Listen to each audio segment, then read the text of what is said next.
Welcome to episode 5 of the Broad Street Phanatics. We are here with a very special guest, Jack Fritz from 94.1 WIP, and we are excited to get into some Phillies talk and have a great conversation about the upcoming Sixers playoff series that's happening starting this Sunday. And welcome, Jack. Good to be here, guys. How are you? Excited to talk some Phils and some Sixers. Yeah. All right. My first question, Jack, is I believe it was Tuesday night. What was your thoughts on the Phillies 7-run eighth inning? Well, I was there, and being in the ballpark for that was a lot of fun. It was. It's a shame because baseball today, it seems like it's a lot of just home runs, and you don't really get to see the big inning. But I mean, the Phils, put up 7, they batted around, and it was awesome. It was good to see a lot of balls in play. They say home runs are rally killers, so they were able to kind of keep that going, keep the train rolling, and I kind of thought it was going to spark them for the rest of the series, but unfortunately, it looks like it's not going to go that way. Yeah, it doesn't look too good tonight, and did they win last night? I can't remember. They did not win last night. Nappy hit a ball to the wall that I thought was going out, but it was just a little short. All right, yeah. All right, your thoughts. My next question is your thoughts on Zach Eflin's start. I think Eflin's great. It's so funny because before the season he was kind of everyone's breakout candidate, and it's just surprising that they've actually had a breakout candidate live up to the hype a little bit. So it's been impressive what Zach Eflin's doing. He's kind of developing into that other ace that this team has needed. And it's kind of a shame that I think they're one game under 500 or one game over 500 with those 3 guys on the mound. And you would think with how well they're pitching that they would be better. And unfortunately they haven't had too big of an advantage of those guys on the mound. And but overall, Eflin's been great. He's been getting the job done, and it seems like he's given them 7-ish innings of good baseball each night. Yeah. My next question is moving on to tonight. Obviously, there was a late pitching change with Vince Velasquez. What have you thought? How do you think David Hale has replaced Vince Velasquez tonight? For David Hale, I guess it was pretty good. He's a little bit. He's been struggling recently of late, but I thought he did a decent job tonight. It's a tough spot, you're getting into the game 15 minutes before it starts. You don't really know that you're going out there, and you gotta kind of do the best you can. So I think he did the best he could in that scenario. I watched a little bit of the game, and I saw the first pitch was made contact with, and it was already a big hit, and it didn't look like David Hale. He did okay. I think they're down right now, aren't they? Are they down 2-0 maybe? They're I think down it's 4-0. Yeah. They're down 5-0. Okay. Yeah, which is a shame. Okay, and then what are your takes on the Phillies playing? What are your takes on the Red Sox and the Phillies Red Sox series this weekend? The Red Sox are tough. They're hitting the crap out of the baseball. They've been pitching better than I think. Matt Barnes has been one of the best relievers in the sport. So the Phils, that's what stinks about losing tonight, probably. Obviously, the game's not over yet, but the Red Sox are coming to town, sporting the best record in the AL East, and it's just super disappointing to lose this game tonight, and because I think the Red Sox are going to bring some hefty bats coming into this is Bank Park this weekend. Yeah, Alex, what are your takes on the Boston series? Actually, now looking at it, the Red Sox are beating the Blue Jays right now 5-3. And I think it depends on the Phillies pitching performances, especially in the bullpen in the 8th and 9th inning. I think it'll come down to those 2 innings every game. And I think Eduardo and Kunwad has to pitch well. And if everything goes well, I think they win at least 2 out of the 3. Yeah, that leads me to my next question, Jack. How many do you see the Phillies sweeping the Red Sox? How many do you see the Phillies winning this weekend, if any? Yeah, I mean, I'm with Alex. Like, I would be ecstatic with 2 or 3. I think that would be a massive win. I mean, you should win tomorrow night. It's Nola versus Martin Perez at home. I mean, you have Nola at home. His ERA is 1.4 at home. So pitching way better at home than on the road. So you should win that start. On Saturday, it's Evaldi versus Chase Anderson, which is probably a loss if I'm going on paper. And then Sunday, you have Zach Wheeler versus Eduardo Rodriguez. Eduardo has some talent, but Zach Wheeler's been pitching at a Cy Young level. So they have 2 of their aces on the hill this weekend. I think you got to take 2 or 3 if you have those guys going.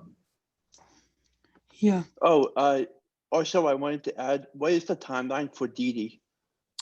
Yeah, it's weird. Girardi said he has like something on his elbow, like a big bump, which isn't great because he had Tommy John 2 years ago. So he's kind of recovering from that. We thought he was past it, had no issues last year. But the fact that this is his second arm injury this year already doesn't make me feel great. So I think he was retroactively put on the DL or IL. So, I hope by the beginning of June, but I'm worried about the arm stuff. Mm-hmm. He's been a very good asset to the infield with the defensive plays. Yeah, I mean, it looked like at the beginning of the year his defense was kind of struggling a little bit, but I would say of recent it's been pretty good, and you just hope the bat was coming around. But when you have that elbow issue, it's definitely going to affect your swing a little bit. So hopefully they kind of clean that up and he can get going here. Mm-hmm. Going off of Alka's question, what do you think the timeline is for JT? Because we haven't seen him out there in a while either.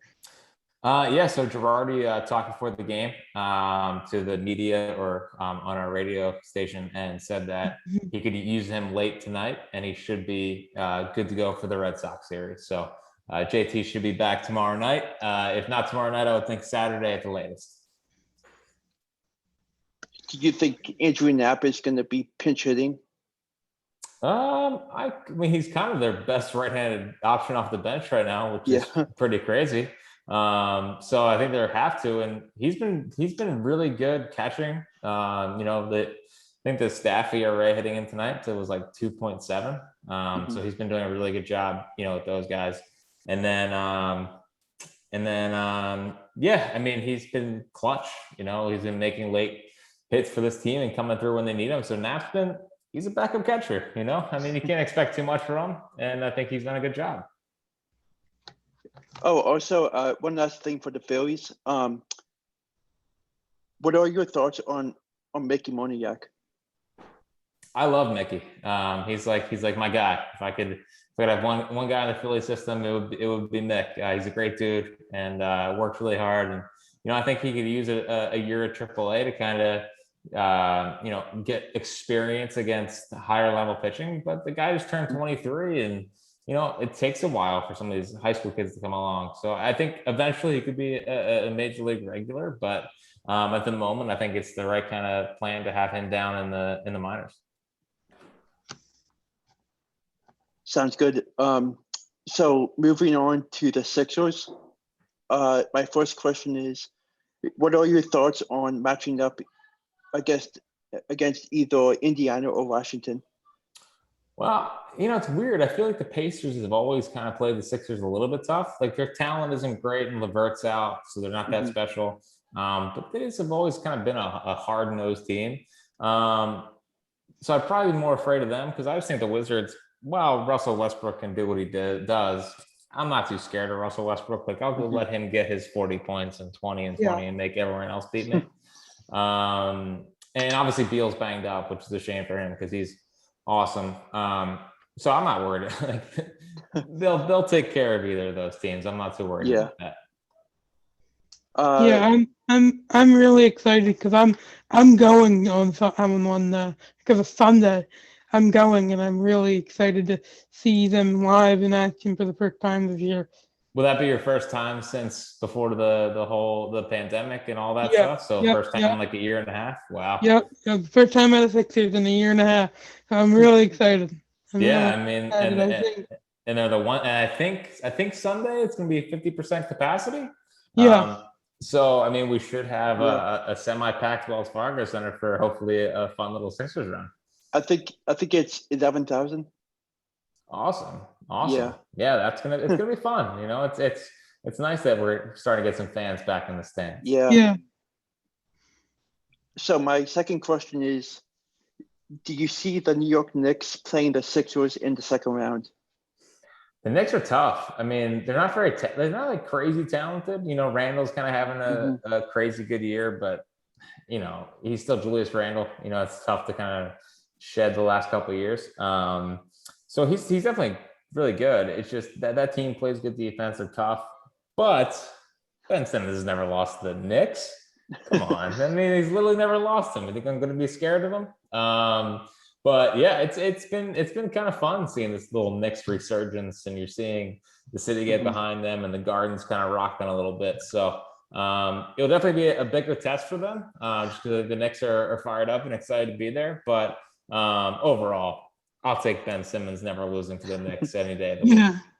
Yeah. One question off of that. What is your score prediction for the Hawks Knicks game? I think the Knicks will win. The Hawks are a little finesse. Like obviously Trae Young is a good player, but he's like small, and I just kind of feel like the Knicks will kind of make that game tough for him.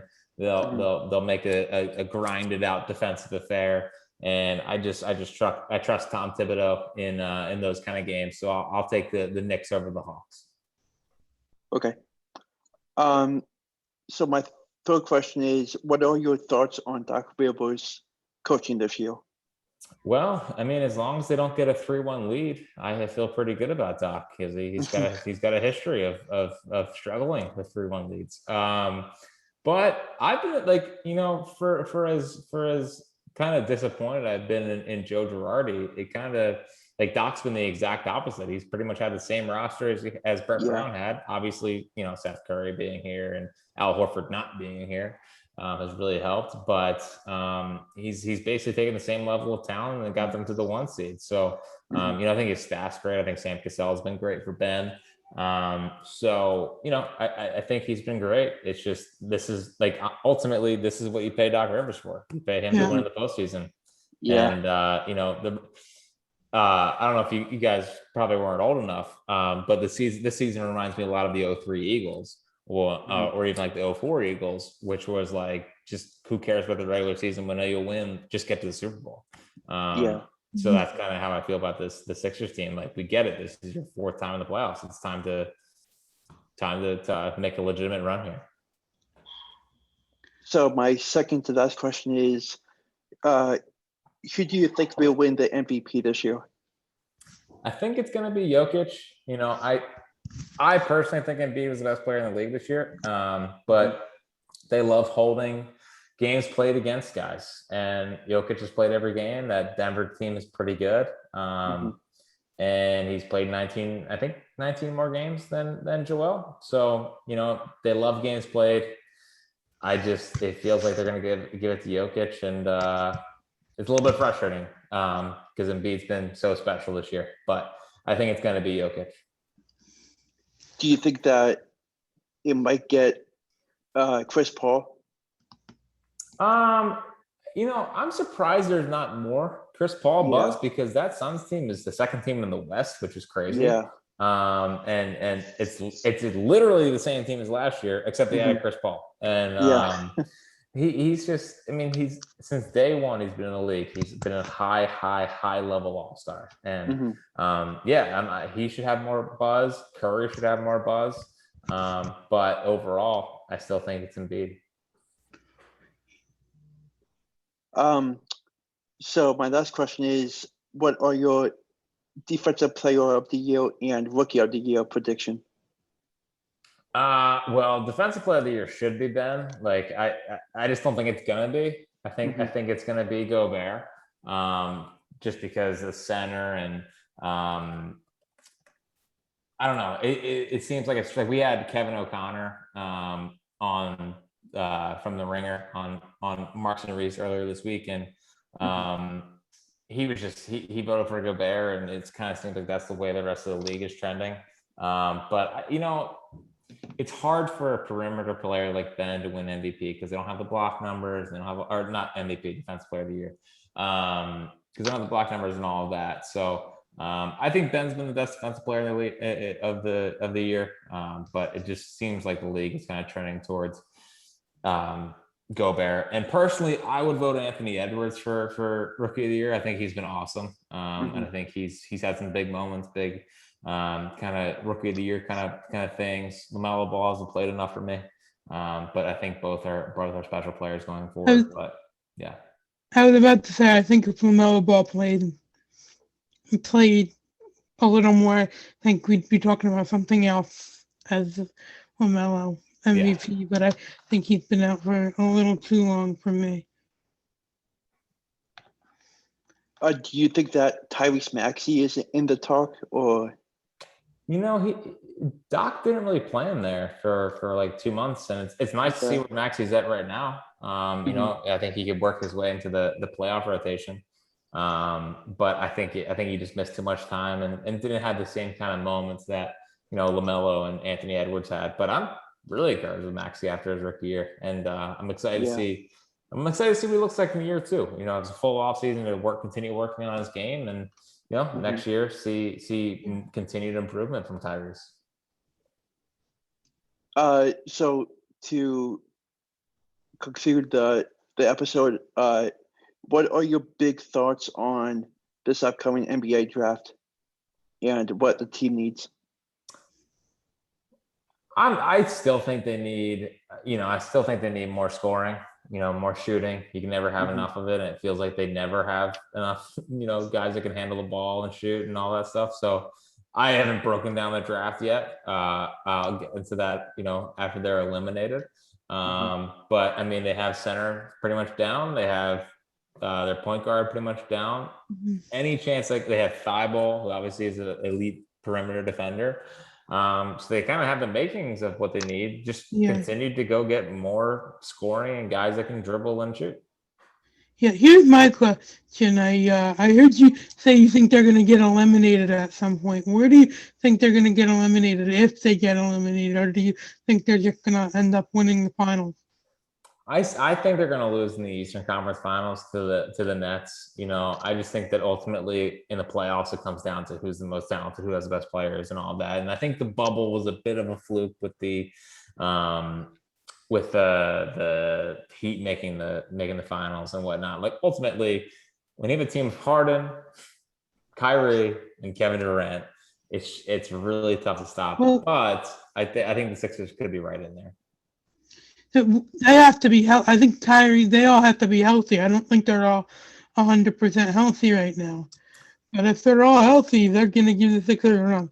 I personally think they're going to make the finals, and we'll see what happens there. All you got to do is make the finals, and we'll see what happens. That would be the city would be on fire. So it makes up for the Flyers not making the playoffs this year. Yeah, what a fun Flyers year. It's fun to capitalize off of their momentum from last year. So that was definitely disappointing. Oh, I just wanted to tell you my prediction. I have Phoenix and Philadelphia in the finals. Wow, you got the Suns. That'd be a story. I mean, if they would upset LeBron and then go on a little bit of a run, but that would be something. That would be something. Yeah. I would very much like a change of scenery. Lakers not making it. I know. It would be nice. It's just, I think the NBA is going to do everything in their power to have Lakers versus Nets and have that be the matchup of the century. Okay, that concludes episode 5 of the Broad Street Fanatics. And thank you, Jack, for giving up some of your time. And we look forward to reaching out to you back again during the playoffs and Phillies games. And thanks again. Yeah, thanks so much for having me, guys. It was a pleasure. So have a good night. Thank you.